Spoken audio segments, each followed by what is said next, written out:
So this is a retracted view of the patient's teeth, and there are some issues that stand out to me, apart from the obvious issues of the leaky restorations. But when I look at the proportions of the teeth, to me, they look quite wide, I would say, the two centrals. They look really wide, and they are not of equal proportions. So one is a little bit longer than the other, and one is a little bit wider than the other. So that's the first thing that kind of sticks out at me.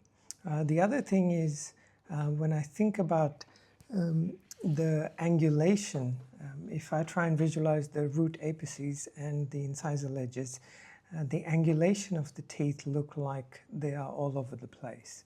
So that's the second thing that stands out to me when I look at the proportions of these teeth.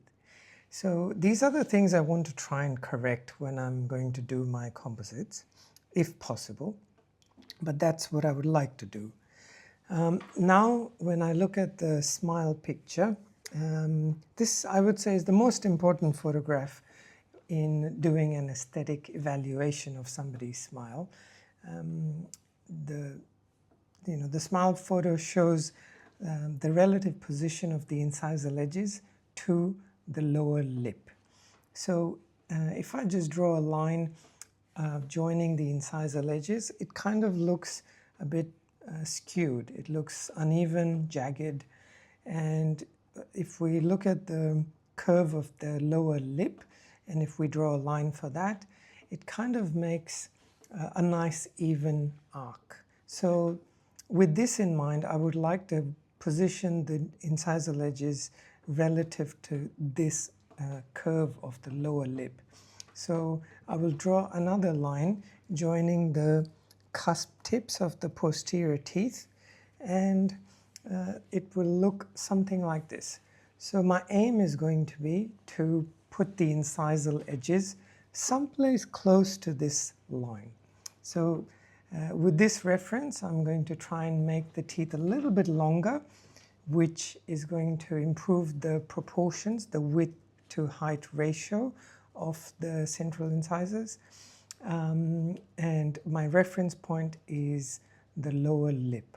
So this is the rough outline that I am drawing on Keynote to mark out how long I want the teeth to be and whether or not it's going to look good or not. So I can use this in communication with the patient, or if I'm going to get a wax up done, I can send this to the lab and ask them to do the wax up, or I can do it myself if I want.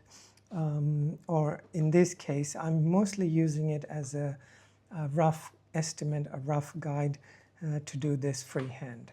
But it's good to have a plan before starting, because even in this photo you can see the 1-1. We are trying to make it a little bit narrower than what it is right now. Same thing with the 1-2. I want to try and move it slightly to give a better proportion.